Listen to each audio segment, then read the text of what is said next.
Rangers fans, welcome to Liberty Blue, the essential New York Rangers podcast. I'm Andrew Chelney, alongside Nick Zararis, and, well, Nick, Game 2 is tonight. How about that?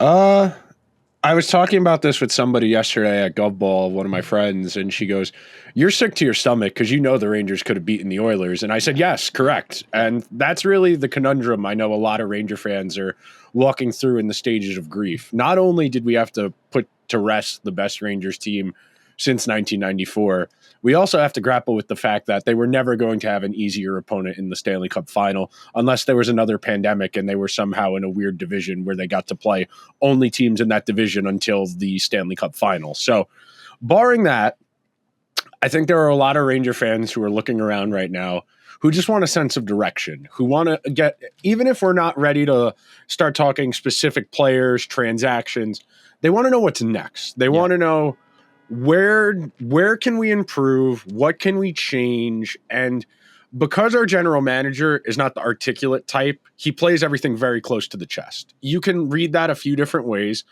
I read that as he doesn't want to accidentally tip anything, so he would rather be just absolutely opaque entirely. So I understand it. As a messaging strategy, as a public relations tactic, it's pretty much impossible to glean anything from anything Drury says. He's not John Cooper or Mike Sullivan up there talking about the most intricate and detailed minutia. Instead, I think we're operating in the dark, more or less. I think nobody has a great pulse. I think being that different publications and different reporters have gotten different scoops when it comes to the Rangers, I wouldn't take any one entity as the gospel. I think we all need to understand we still got a few weeks till free agency opens, got a few weeks till the draft. So right now we're kind of in a vacuum of information. And by the way, use Cap Friendly while you still can, because the Capitals have now bought it. Yes, and don't worry, that organization, a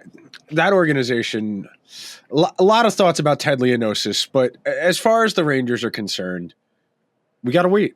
And I know this isn't exactly the most patient fan group, but my counterpoint to that is we've waited 30 years. What's 2 more weeks? It's one of those situations where, and I tweeted this out earlier today, that safe is death. And that's a little too David Goggins. Take one step back from that. Not death. Well, in terms of overall success, you can win regular season games. And that's awesome. But when it comes to the most important times of the season, are you going to make the decisions that are going to lead your team to Stanley Cup victories?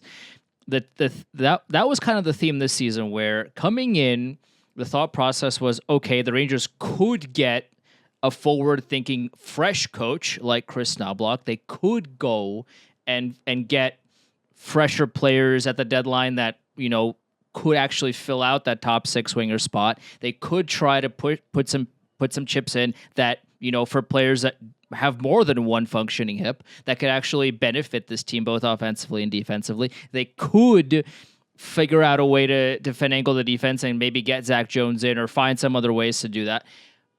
They chose the safe route. The entire for a lot of the season, Peter Laviolette gets a lot of credit. There's a lot of good things that he did. A lot of the Rangers' managerial decisions were safe. And what we're seeing right now, especially when it comes to the finals, where we have a coach like Chris Knoblauch, Philip Broberg, who by all accounts should not be, if you ask most coaches in the NHL, should not quote unquote be playing in the Stanley Cup final. Like he was essentially thrown out there and said, "All right, go." See, we'll see what you got, and he's been pretty damn good, I'd say, in this run so far.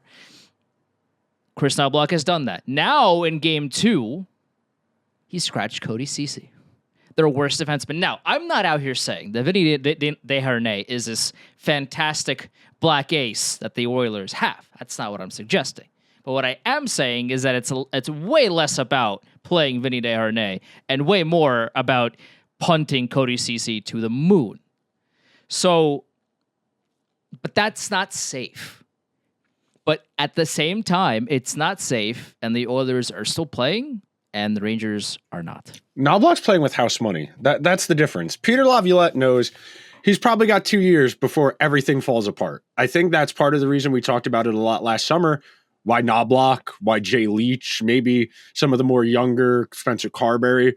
Some of those guys might look at the Rangers as, I've got 2 years to win a Stanley Cup or I'm getting fired no matter what. I think somebody like Peter Laviolette is probably a lot more comfortable with that proposition because Peter Laviolette's been in that situation where he's gone to places and it's only lasted 2 or 3 years. I think a guy like Knobloch, a guy like Carberry, a guy like Jay Leach, they understand this doesn't go right for me. I got to go back to being an assistant for at least 3 or 4 years if I want another crack. Like hell, look at Dan Bylsma. It took him 7-8 years to get another head coaching job. And that was a guy with a cup. It took him 8 years to get another crack at it. So I can understand the reservations in that respect. But as far as the Rangers and playing it safe, I wrote about it last week. You did.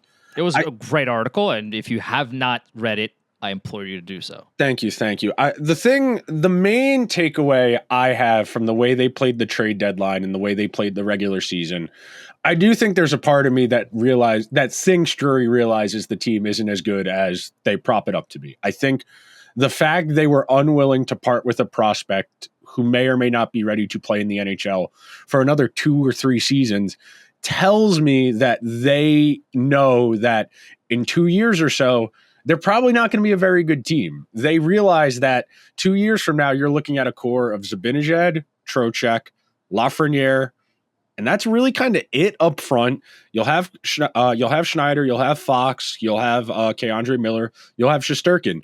Kreider, Panarin, unrestricted free agents 2 years from now. Trouba, unrestricted free agent 2 years from now. Gaudreau, unrestricted free agent 2 years from now. I think 2 years from now, when Gabriel Perreault will probably be ready for his first full NHL season, I think that's why he wasn't as willing to part with him as, say, maybe some of us were. And I think whether you want to call that self-preservation and recognizing, hey, this might not go too well for me, and I need to look out for me, or if you want to look at that as long-term planning of not needing to bottom out again, I think there's a little bit of both in there. I think it's a little bit of Drury recognizing this group is pretty good. I think if we play our cards right, we can definitely win, which I still think if they got a few more bounces, if they got a little bit luckier, if Fox is healthy, they're probably playing right now. But be that as it may, we can't give benefit of the doubt. At this point, everybody's going to be a year older. You're going to have to give some guys raises, and it's only going to get more expensive from here because Lafreniere played himself into some decent money. Yep. K'Andre Miller may not have played himself into decent money, but based on the other restricted free agent contracts for defensemen and based on the fact everybody's getting $5 million in free cap space because the cap's actually going up a reasonable amount, the price of the brick's going up. At this point, it's not going to get any easier from a team building perspective. And I think the Rangers are staking a lot on guys like Brett Berard, guys on Brendan Othman, Gabriel Perreault. You can throw Edstrom in there. You can throw Zach Jones in there. They're staking a lot on their ability to seamlessly transition those guys pretty much right away. Because if not, then you're telling me the window's closed. Because that's the thing. If you want to bring those guys in, that's fine. But if you're staking that much, we're talking like 4 or 5 guys and you're 18 skaters, we're staking 5 spots and you're starting 18 on entry-level contracts, being able to hit the ground running right away. That feels like a team that's not a Stanley Cup contender. And then at that point, why did you hold on to Gabriel Perreault? Right. That's really the risk assessment there.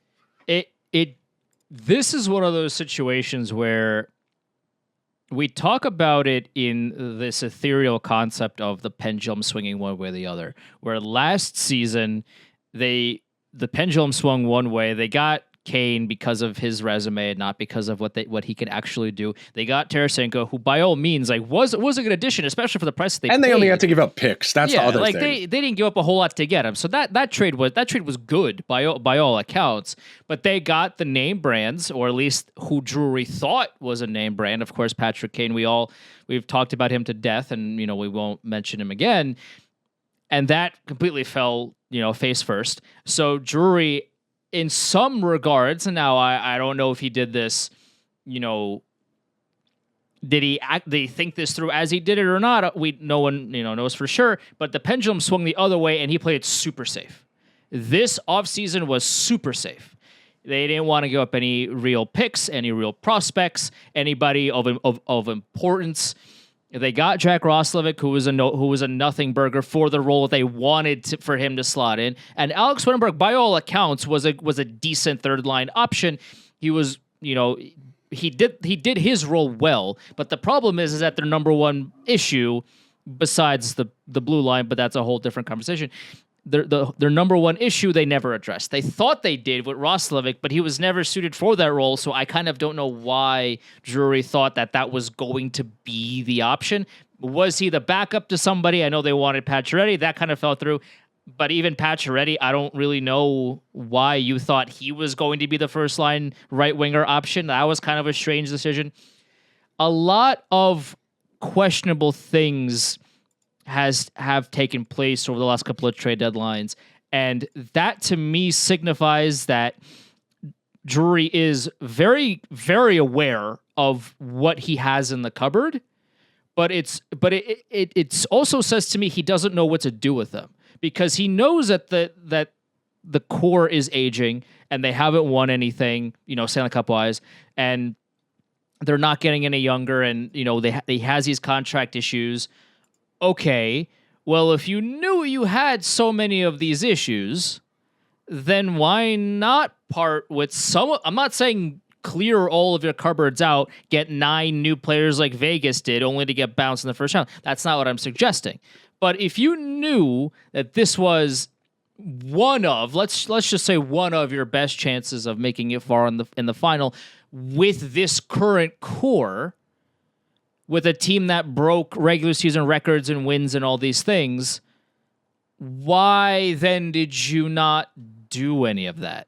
Now, we weren't in the room with Drury. I'm sure he made offers, and I'm sure he talked to a bunch of other teams, and you need to, at the end of the day, you do need to tango. Other GMs have to want to trade with you in order for you to get somebody back in return that you like. But I would have to imagine that if you dangle an Othman, a Perreault, a Berard, a Robertson, or somebody of that nature, that GMs that are selling would like to acquire some of these people. So it's a very strange couple of deadlines here, and it's a very pendulum swingy type of couple of trade deadlines for Drury that makes me kind of question, does he know what he wants to do with this core?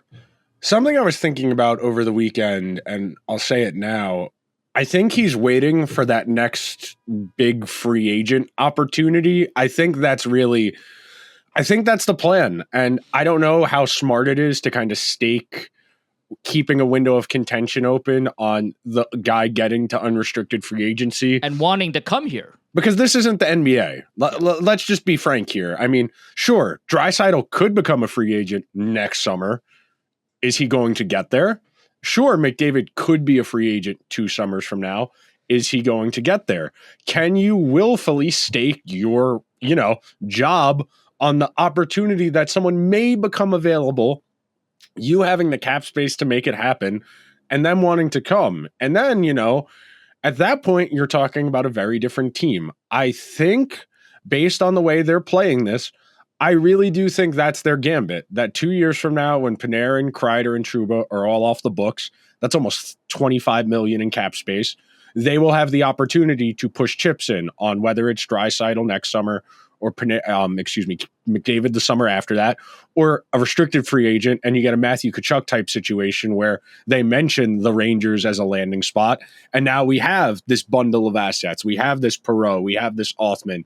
We're going to actually start to have a cupboard of draft picks because we don't have to give them away to make bad contracts go away. I'm not saying that's definitely what the plan is, but based on the prioritization they're having of keeping all of their prospects, I think that's the long-term plan here, because they're not going to be able to seamlessly integrate those guys. That's the thing. I want to interrupt you here for a second, because that makes sense in the context of how the team plays the sport. The team is and we talked about it a little bit less so this season, but especially the last couple of seasons prior to this one, where everybody was calling them power play merchants, where the thought process was, we're just going to hang on, and then we're going to rely on outside sources, be the refs / the other team taking penalties, and we're going to jump at these opportunities in order to win us hockey games. That thought process, if let's just say what you're saying is what Zararis is thinking, that checks out, right? Because now you are employing the same philosophy that you have had as a hockey team. Now the managerial staff also apply it, where we are going to hang on as best as we can with the core that we have and not going to tinker too much. And we're going to hope that outside sources, the big free agents, the big tickets, whether it be free agency or maybe, disgruntled players that want trades, we are going to hope that they want to come here. It all makes sense from a jigsaw perspective of, okay, this is my thought process, and I want the team inherently, funnily enough, plays the same way. I mean, that's been my active thesis of the organization for the better part of the last 10 years. The Rangers don't want to do the hard work. They want to retcon other people's successes onto their team, and then they're left confused as to why it doesn't work. That's been their MO for a long time, that they struggle to develop their own high-end talent. And you look at the core of this team, Trocheck, other place, Zibanejad, other place, Kreider, in-house, obviously, Panarin, other places, Trouba, other places, Adam Fox, Harvard, thank you. Other than that, Again, thank you to Adam Fox's dad for making him a Rangers fan. Especially as someone who grew up on Long Island. Could have been the other way.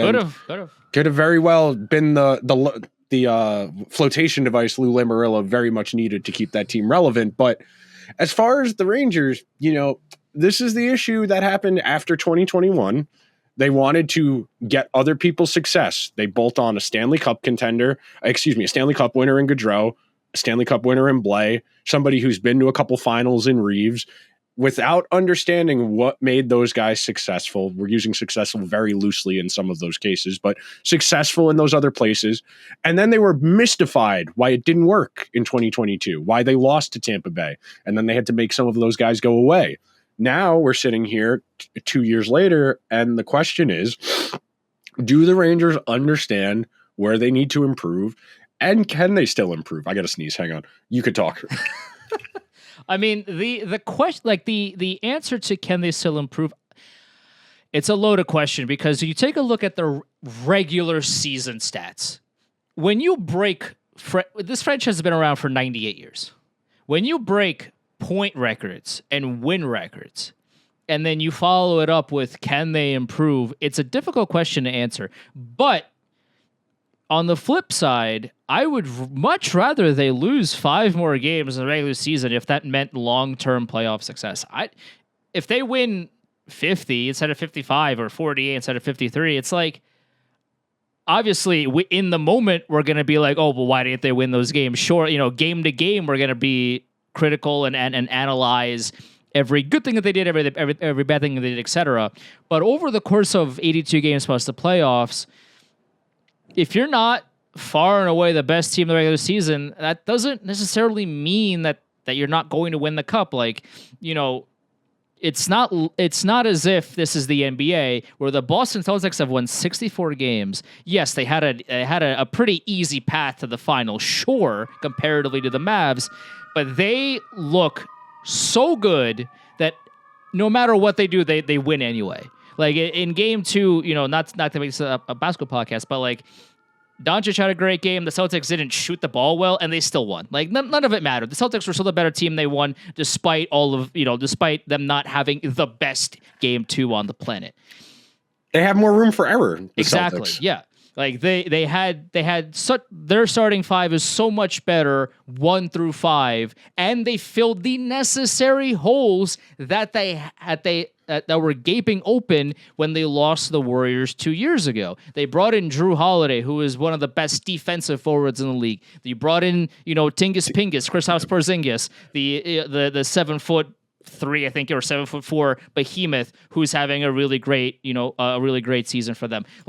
They saw, okay, we had this list of problems in our last run, on top of, a little bit of an experience here and there, whatever.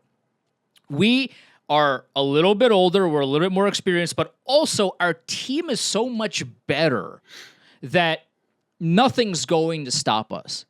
And hockey is a different sport because there's, again, hockey is the only sport where you can shoot a puck from 35 feet out, it hit off of 8 ankles and go in the net, and then you win the Stanley Cup because of that. Like, no other sport has that inherent luck factor.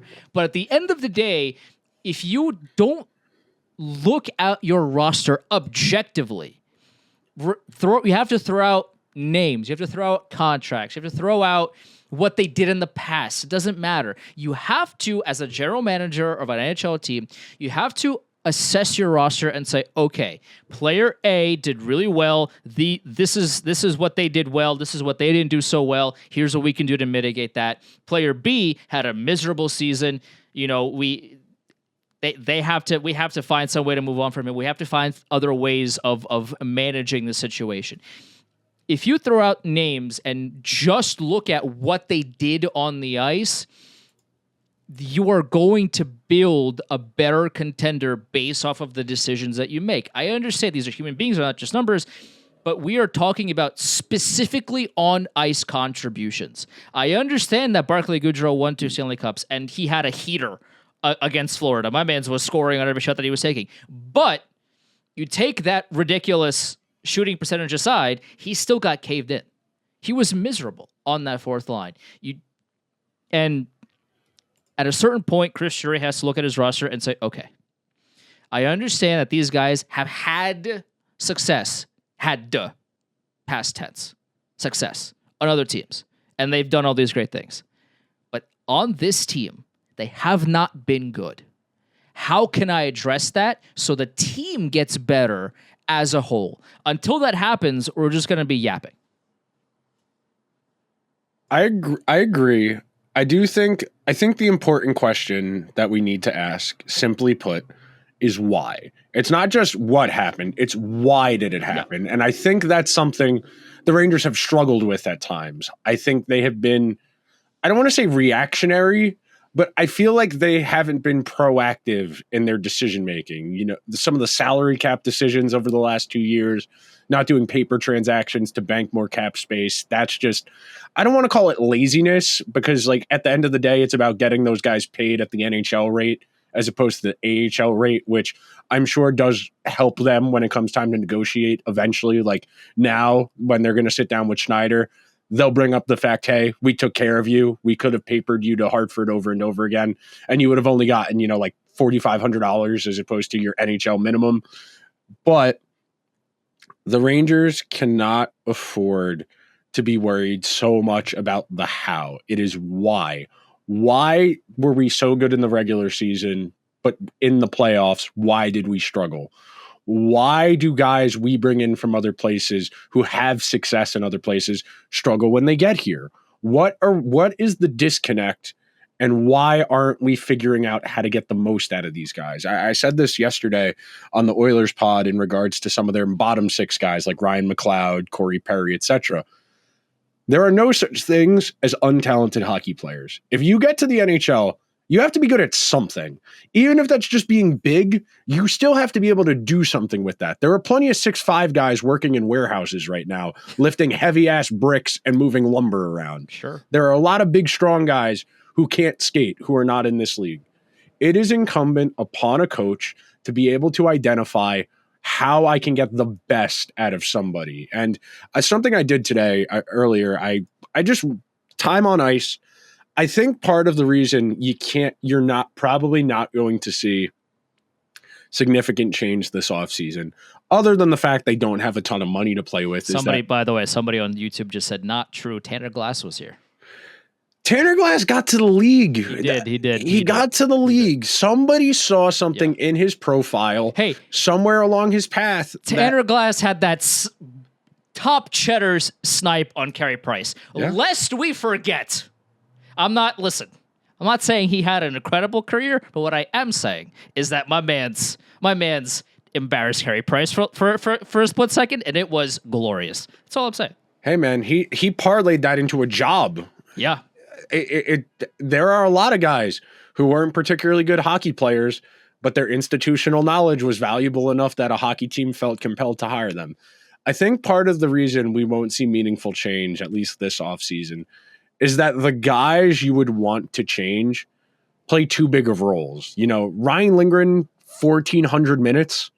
I don't think you're finding a defenseman who's going to play 1,400 minutes, kill penalties, and ride shotgun with Fox, unless it's an internal promotion of Miller. And based on the way they've handled Miller over the last few years, I don't think they're ready to do that for whatever reason. I think they haven't given Miller enough runway to kind of figure out who he is as a pro, and he's been lobbed on to somebody else, and they've said he's talented, he'll figure it out. And until they give him the amount of runway he probably needs to play with a Fox, to maybe run a second power play, I don't know if he's ever going to get where we all think he can get. And without that, you need a first pair left defenseman. I'm under no illusion they're moving on from Lindgren. Everything we've read, even though I qualified it in the first 5 minutes, everything we've read is that they're going to work on a long-term extension. That's based on what we've heard, what we've read. Things could change. Signing Lindgren tells me they don't think. Signing Lindgren tells me they think they're pretty close, and that's the key here. If you think you're pretty close, then why not make actual trades at the deadline? If you're so close. I agree with you. I do agree with you in that respect. But part of the reason I don't think we're going to see that big change is they think they're close. And why do they think they're close? Because they have the regular season. This is something I mentioned in the thing I wrote last week too. If you win 54 games over the course of 6 months, 54 out of 82, you had a really good season. Then why couldn't you win 16 out of 28? 16 out of 28 is easier than 54 out of 82. 54 out of 82. Why is it more difficult? The styles of play are different. The quality of competition is a lot stiffer.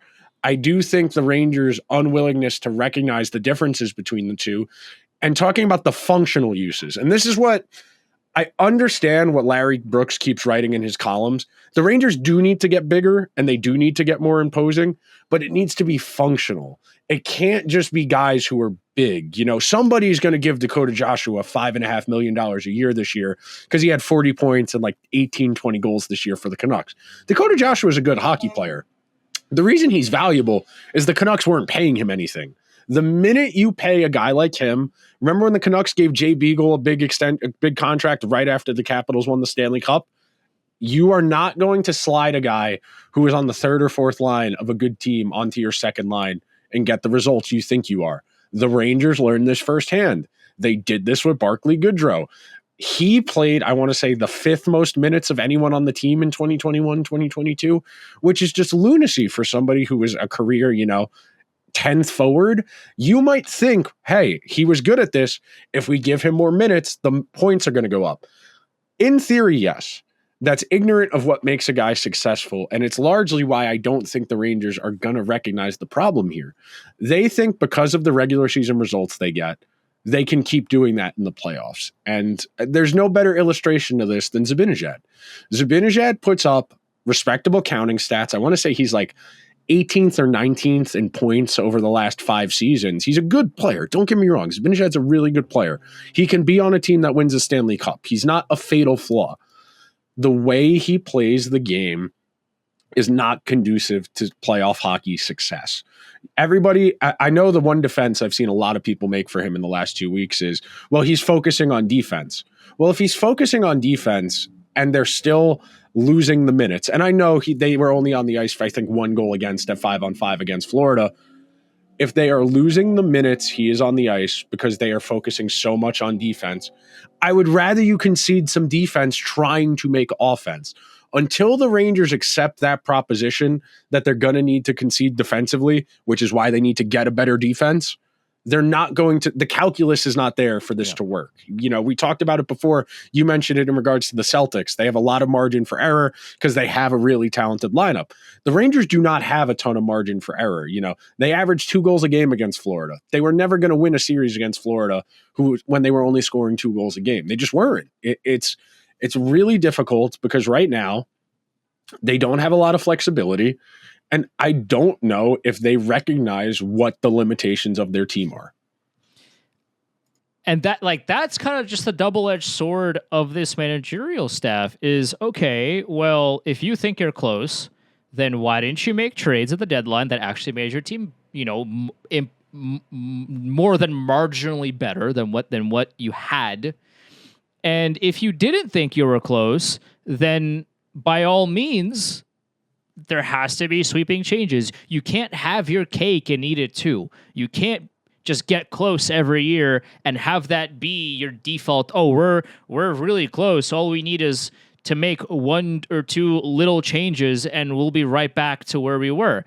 Well, that's kind of the problem, is that you're maintaining the status quo, which is a good regular season, which is, fine. But, and again, a lot of teams would love to have the success the Rangers would have. All these conference finals runs and making it to the playoffs, and that's great.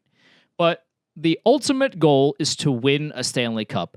I never want to hear a story about 94 again. I've had it. I'm so sick and tired of it. I want a new one.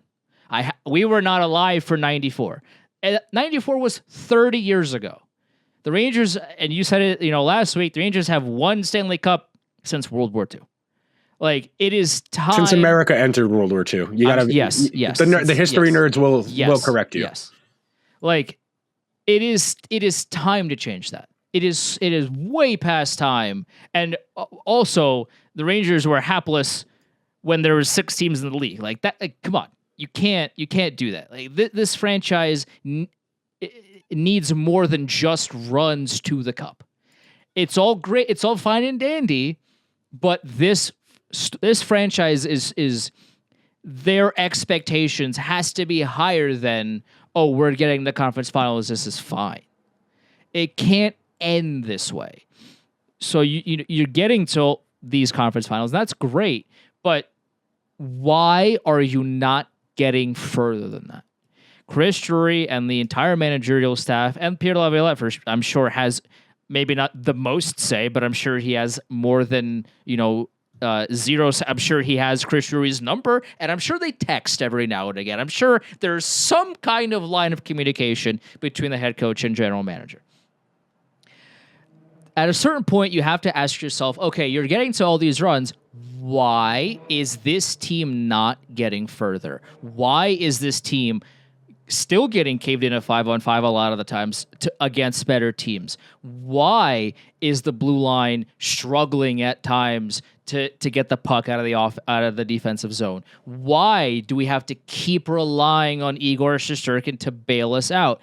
Time is a flat circle. The Rangers did this with Lundqvist his entire career. He was spectacular. He carried these guys on his back, the entire team, further than they had any right to be. And you know what? At the end of his career, he never won the cup. And at the end of the day, if the Rangers don't learn from their mistakes, they're going to be right back at it with Igor Shesterkin. I want to amend one thing you said. I think there is a world we're consistently making the playoffs every year and eventually getting it right. I do think that is a strategy. You look back last decade, the Blues pretty consistent in the playoffs for much of the 2010s, the Capitals much of the 2010s, the Lightning the entirety of the 2010s. They only missed the playoffs, I think, twice in there. I do think that's a viable strategy. I do think it becomes a concern when you're not making changes. And I don't want to play, devil's advocate or use the outlier as the example, but Tampa Bay, maybe the biggest egg on face moment in the modern NHL, losing to the Blue Jackets in 4 games in 2019. The calls to modify or change the core of that team, they weren't right. They needed to tinker on the margins, and they needed to get better. The difference, and the reason I don't think the Rangers should do this and why that's kind of the outlier, that Tampa Bay team, at least 4 future Hall of Famers. The Capitals, 2. I think Backstrom might eventually get in, but Ovechkin assuredly. I think he should. He probably will. It might be a little bit tough. He doesn't have a lot of the benchmark stats because he's missed some time, especially over the last few years. But he's one of the most underrated players. No, definitely. I mean, I mentioned it in the column that the Rangers' inability to find that first line center. If Zibanejad was as good as Backstrom, why doesn't Kreider put up 45 goals every single season like Prime Ovechkin was doing? And I understand Prime Ovechkin, very different. But if Zibanejad is as good as a facilitator and as good defensively as we are told, where is it? Where is it against the other team's best? Yep. And it's frustrating because the Rangers are not far away. And we started this conversation 35 minutes ago with the idea that there's a whole lot of us right now that feel like the Rangers could beat Edmonton. There are a whole lot of us that feel the margin in that Florida series wasn't that far. It was 16-12 on goals. 2 of those 4 goals, empty netters. 14-12 in all situations for goals.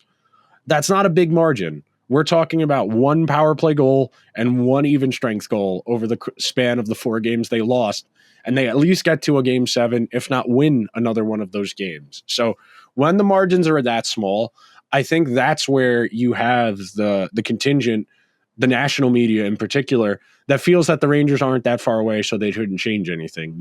I joked that you would think they only looked at the box scores, the old HPJR tweet. That's kind of what it sounds like from everybody. It really is. Because if you watched the Rangers play Florida, the scores were close. It took the Rangers slowing those games down into a rock fight where Florida had the puck 70% of the time, and the only offensive creation the Rangers had was off of the rush. If the rush opportunities were not there, the Rangers would dump the puck in, or they would get one singular low-quality scoring chance, and that would be the end of the shift. I don't know what the solution is. This isn't like the last 2 years where I felt you find the right supplementary pieces, you elongate your lineup a little bit. You go back, I think it was the 3rd or 4th episode of the show we ever did. I was pounding the desk for Evan Rodriguez for $1.2 million. Oh, yeah. That's the type of bottom 6 forward the Rangers need to be looking for. Yep. The one who is cheap. Do not tell me the solution to the Rangers' problems is Jonathan Marchessault at $7 million for 4 years. Do not tell me the solution to the Rangers' problem is Tyler Bertuzzi or Max Domi. Those guys have use until the Rangers address the fact that I think it's 3rd most commonly used center, forward, 2nd most used center in Zibanejad, just isn't at that threshold you need your 2nd or 3rd best forward to be at. You go down to the defensemen. Trouba and Lindgren are, I think, 2nd and 3rd most commonly used. Yeah, 3rd and 4th. I forgot Miller's 1st out of all. But Lindgren and Trouba, your 3rd and 4th most used defensemen. Those guys are playing 1,400 minutes each. You have to find ways to make those minutes better. That is a large portion of your available minutes. That's like 30% of your entire season's worth of minutes. Yeah. Until the Rangers recognize that it's not just the margins. The only way you can convince me that tinkering on the margins is going to improve this team is that there's no fluff. If they entirely overhaul the bottom 6 and it's only functional guys, there's no Rempe, there's no Gaudreau, there's no Brodzinski. I'm talking like quality bottom 6 guys, like we mentioned, someone like Rodriguez, someone like Jimmy Vesey. If it's only guys like that, okay, maybe you can convince me the Rangers can get by without the overwhelming star power at the top of their lineup. But the Rangers are not going to do that. They're probably not going to overhaul their entire bottom 6. If there was a willingness to say we're going to go into next year with our 3rd line being Cooley, Hedel, Othman, and our 4th line, or even Kakko with Othman, and then you bump Cooley down to the 4th line with Vesey, and then you figure out who your 4th line center is, and you get Brett Berard in there somewhere too. If you were going to tell me that was the plan, and they were going to put Jones in the Gustafsson spot, and they were going to find the replacement for one of Lindgren or Trouba, okay, Lindgren and Trouba play a lot of minutes. That tells me, okay, we understand the problem. But even then, you are still going to be at a disadvantage most of the time, because when you get to a conference final, the other team has multiple Hall of Famers on it. Florida, Barkov more likely than not is going to end up in the Hall of Fame when all's said and done. Matthew Tkachuk, the pace he's on right now, he's probably going to end up in the Hall of Fame. Bobrovsky, if they win the Stanley Cup, is a guaranteed Hall of Famer. Right now, he's likely a Hall of Famer. That's 3.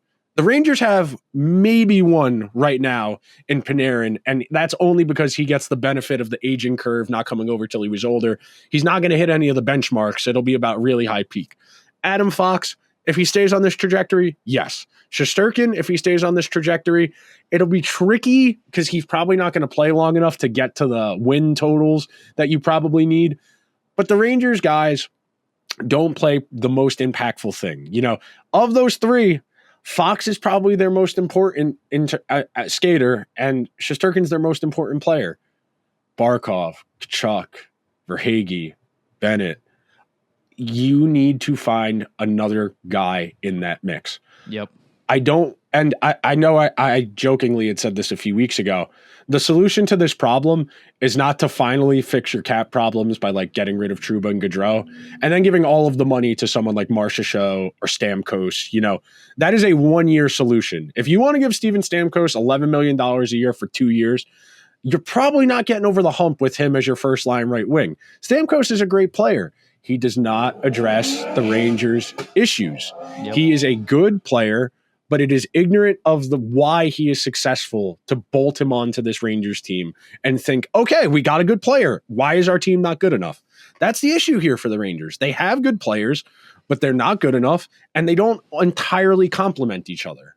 Here's the thing. Bringing in Stamkos would fix one or a couple issues. That's fine.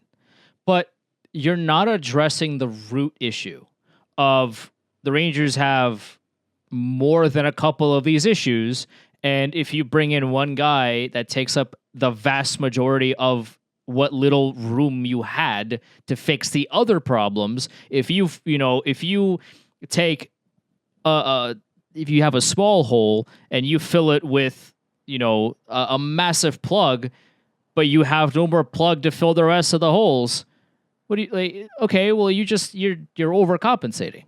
You're fixing this one hole, sure, good start, but hey, the boat is still sinking. We should probably fix that, right? Oh, that's right. I forgot we have no more materials because we used all of them to fix that other hole that we had. They have to get to the bottom of the core issue of why this team continues to not go all the way. Why? If you win all these games, if you like to think that you're a great team, where is it? Where is the success? It comes down to, you beat a bad Washington team, fine. You almost threw a series against Carolina. Thankfully, Chris Kreider in the third period of Game 6 said, let's not have that happen, and had a period of his life. Also, Franny Anderson, miserable. That helped along the way. They have to really sit down and remove the additional pieces of information from the objective performances. The second they stop looking at prior resumes and how many rings somebody has and whose wife really wants to come here and all these things, that's when you really figure out who's a good hockey player and who's not. Now, I'm not here to suggest that players don't have, these are still a human sport. We're not playing NHL 24 here. There's still a lot of human aspects and human relationships and all these things. And I'm not here to suggest that that's unimportant. But what I am saying is that you can't let that impede you from making your team better and on the correct trajectory to win the Stanley Cup. I'm sure Jacob Trouba is a great guy. If you can find a way to remove him and his ridiculous contract from this team and tangibly fill that hole with a better player, you have made the team better, objectively. And you go up through this lineup, and we can go through it, all these names, and hopefully that's what Chris Shuri's doing and saying, okay, names are great, resumes are great, rings are great, leadership awards are great, all that's fantastic. Did player A have a good season? Yes or no? Why? Okay. Player B, did they have a great season? Yes or no? Why?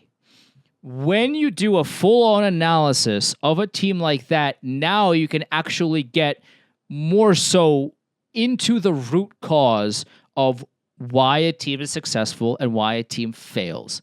Until that happens, this is going to be the topic of conversation. One thing I will amend to that, and add on, I should say. The reason the Rangers are prioritizing non-measurable things is because those are things that the prices fluctuate on. Goals and assists cost money. Leadership does not cost money. Anybody technically can be a leader. Anybody can rise to an occasion. Goals and assists cost a lot of money. Jonathan Marchessault is going to get a life-altering amount of money as a free agent. Steven Stamkos is going to get another life-altering amount of money contract.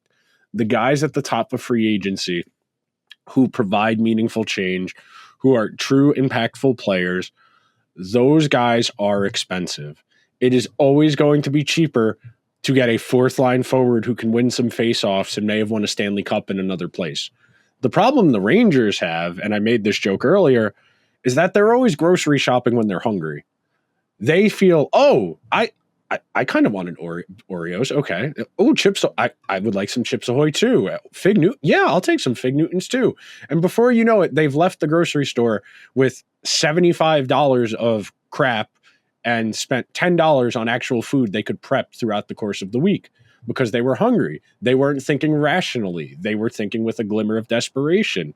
And until the Rangers address the fundamental issues which stem from their star players' preferred style of play, they are going to have a very difficult time manufacturing a successful Stanley Cup final run. It's not impossible. It is very difficult. The Rangers, if they are going to ever break through, they can't just look at what other teams are doing and say, let's do that. They need to understand why they're working. Yep. I know the prevailing takeaway right now, and I saw Elliot and Merrick talking about this earlier today on Merrick's show, is that the big depth forward is going to have a good summer. Someone like Stefan Noesen, Jordan Martinook, Dakota Joshua, based on the premise of someone like an Evan Rodriguez in Florida's bottom six, or Sam Bennett, who I know plays second line, but same idea. Those guys are successful because they complement what Florida does stylistically. Florida wants to forecheck, they want to cycle, and they will grind you into a pulp. Bolting one big forward who has a little offensive instinct to his game is not going to fundamentally change your team. The Rangers learned this firsthand. They thought Blais, Gaudreau, and Nemeth were all they needed to go from good to great. And they got the best goaltending season since 2008. And they played most of that season without a functional third or fourth line. Again, you don't want to lament the past, but instead of Ryan Reeves, if that's forward X, when you're talking about against a great team, okay, how can we improve that much? But in the aggregate, the big picture, until the Rangers' best players get better, which Zibanejad's 30, Trocheck's 31, Kreider's 32, Panarin's 33, Trouba I think is 29. I don't think you're getting meaningfully more production. And that's my one concern. I don't want the Rangers to think what they did last year was replicable. It's not. You are not going to be as good next year. Basically impossible to be as good as you were this year. You broke records. You can't break more records with this. I guess in a vacuum you can, but how many records can my records break, Kobe Bryant? Right, exactly. You can only break your own records so many times with the same team. If you break records and then you roll back the same exact team and you're like, oh well, just go break more of them. How difficult could it be? Yeah, okay. You try that. Get back to me. See how that goes. Until the Rangers find a way to alter their roster, they're probably peaking here where they are right now.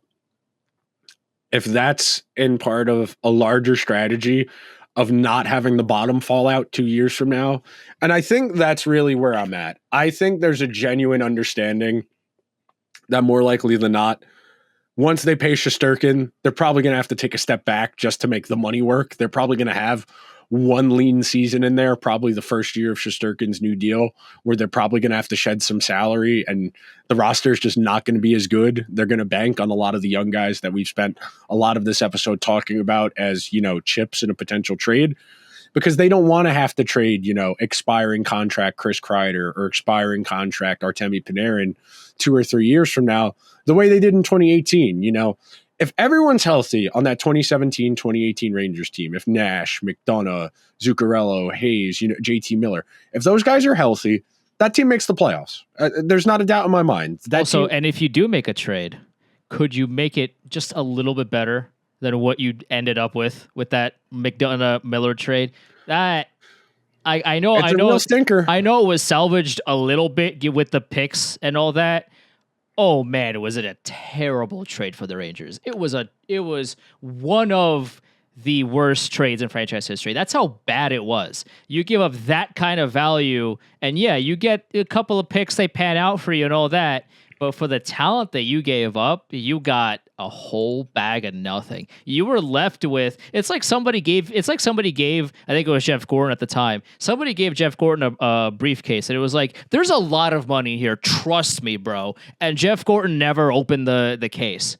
And then when he got the trade, opened the case, and there was an Arby's coupon in there. Again, that is a great example of the Rangers taking other people's credibility. Yeah. They said, okay, Tampa Bay drafted these guys. They have to be good. Yep. Tampa Bay, everyone they draft is good. We're going to bring them into our system. We're going to drop them in. Brett Howden played an entire season as a 20-year-old and was one of the worst players in the entire league because he wasn't ready to play at the NHL level. The Rangers didn't care. They did this with Capo Caco, who was one of the worst players in the entire league as a rookie. They did not care until the Rangers acknowledged that there's an active part of the why players are successful. There's a disconnect in the roster construction. I mentioned in the thing I wrote that the reason everybody was happy with Schneider is that he wasn't Trouba. Schneider didn't do anything particularly remarkable, but he wasn't as bad as Trouba was, so that gets him the benefit of the doubt. Yep. Why was Trouba brought here? Their best defenseman on the team was Mark Stahl. That's why Jacob Trouba was bought here. It wasn't, what did he do in Winnipeg so well that made him successful? It was, he's good at hockey. He had 50 points this year. Drop him in, and we'll figure it out once he gets here. That misunderstanding is why the Rangers are where they are. They have a good team. This is not saying making the conference finals twice in 3 years isn't good. But if their goal is genuinely to win a championship and not to just have a very long window, they're going to have to start making some of these difficult decisions and start genuinely assessing what's not working. Shesterkin last year of being reasonably priced. I don't think they're in a position where they could conceivably say, we're going to trade him or we're not going to meet his asking price and let him walk. Their entire roster construction is predicated on having one of the 5 best goalies in the world. You take him out of the column for the pros of this team, they are not going to be nearly as competitive. Could they still be a playoff team? Yeah, sure. They could be a reasonably competitive middle of the pack team. You take away one of the 5 best goalies in the world, this team is not a Stanley Cup contender. You take Zibanejad out without a meaningful replacement, you are not a Stanley Cup contender. You take Chris Kreider out of this group without a meaningful replacement, you are not a Stanley Cup contender. Yeah. That's why I feel it's really risky to bank the rest of Shesterkin's prime, K'Andre Miller's prime, Adam Fox's prime on Brennan Othman, Gabriel Perreault, Brett Berard. That's why, as I said before, I feel like this has to be the long game of we're waiting for the big free agent to get there or we're waiting for the disgruntled restricted free agent to be there. Otherwise, this plan doesn't make sense. Also, miss me, and I'm not talking about you, but they're miss me with the nobody can win if your most important player is your goalie making a lot of money a year. But the Panthers are in the final again. Bobrovsky is making $10 million a year. Miss me, please. Outlier. I would argue that's the outlier. You can't bank on the outlier. It is. No, like, I'm not saying that you need... 2 years ago, he got benched for 19-year-old Spencer Knight. Yes, he did. And then he had a renaissance at age 34 last year. And then now he's been incredible again. There used to be a case study on Bobrovsky. My man's was very up and down. Now the last 2 seasons, he's been nothing short of incredible, which I don't know how you do that at 34, 35. That's neither here nor there. Because they don't ask him to do a lot. That's the thing. Yeah, that could be one of the reasons why. Until game one. Again, Game one, he was great. Yeah, right. Go ahead, but like, I'm not here to say that we have evidence both ways. We have evidence of teams that are really good up front and on the blue line and may not have the best goalie in the league, but they won anyway. We also have evidence of teams with really great goalies going all the way. I mean, Tampa Bay had Vasilevsky, who was one of the best goalies in the league, making a ton of money, and with him... That was the second one. Sure, but they still won one, right? Like, they still won one with his massive contract.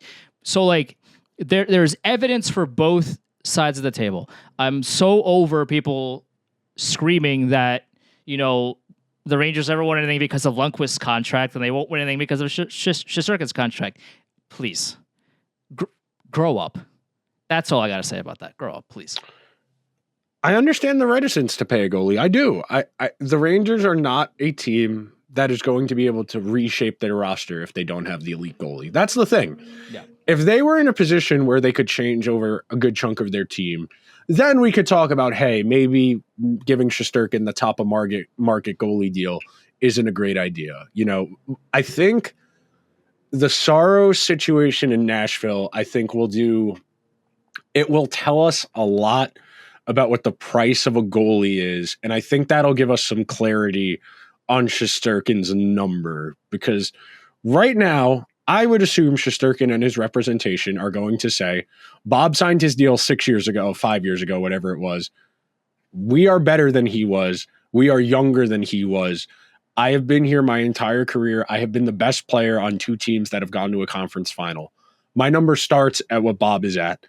I deserve more than that, but the minimum I'm taking is what Bobrovsky is getting right now.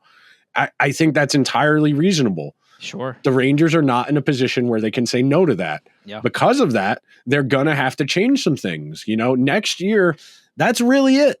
Once you have to pay Shesterkin 10, 11 a year, it's not over, but the way you look at this team has to change. It just fundamentally does. And which again goes back to how baffling this trade deadline was. You knew this was going to happen. It's not like Chris Drury didn't know that Shesterkin's contract was up in 2 seasons. Of course he's the general manager of hockey team. Man, Cap Friendly's not going to be public soon. He's going to have an excuse. Yeah. He might have to use. Yeah, he's got Puckpedia now in his bookmarks tab. But it's not a secret. You knew that this was the prime window to contend with people's ages and money and contracts. This was it. So if you knew, then show the work. Where is the work? I don't see it. All right. I think that's good for now. Once we get more news, I think we can start to have a firm direction. But because we're kind of ambiguous until the season is over, I don't think it's constructive to start talking big picture, how to improve the roster, until we get an idea of what's going on with Lindgren, what's going on with Schneider. And that won't happen until the regular season is over. We have the draft in 2 weeks? 2 weeks, yeah. But the Rangers, the most interesting thing the Rangers might do on draft night is turning somebody on their roster into a top 75 pick. In an ideal world, if you gave me the sticks for an hour, that's what I'm doing. I'm calling places like Winnipeg. I'm calling places like Chicago and asking, can I have the 57th overall pick for Ryan Lindgren, please? Because that's going to clear $4 million. It's going to get us an extra pick. And then we can either use that pick or we can turn that pick and other stuff into something bigger. Yep. Brady Tkachuk's not happening. Please shut the fuck up, for the love of God. I'm so tired of these people. The least creative people suggesting trades that have no basis in reality. That player's good. Yes, I want him on my team. Sure. That's the extent of the analysis. Turn the console off, please. Real life is not be a GM. You can't turn the slider off, have the other team's GM accept all trades and then just go buck wild. That's not how reality works. Get it together, please. I gets the offseason for the Rangers, and there's, you have to fill the airtime somehow with these pieces and these, thoughts. But can we, snap back to reality? Oop, there goes Rabbity. Like, figure it out. Like, come on, turn the console off. Go outside. Go touch grass, please. Where are the Rangers getting $8 million to pay Brady Tkachuk? That's the other thing. But they're just simply going to turn Jacob Trouba's contract into, a pile of Arby's coupons, and they'll send it to Ottawa. There you go. There's the deal. Hey, Utah hockey franchise, I have a captain for you. Oh, look at that. He's going to cost you a second-round pick and will eat 25% of his contract, but he's a leader, and he will teach your young men how to be professional hockey players. That'll do it for this week's edition of Liberty Blue. Talk to you guys real soon. Make sure you're subscribed wherever you get your podcasts, over on YouTube. Subscribe, alarm bell, get a notification whenever there's new content. Until the Rangers do something, or next Monday, we'll see you guys soon.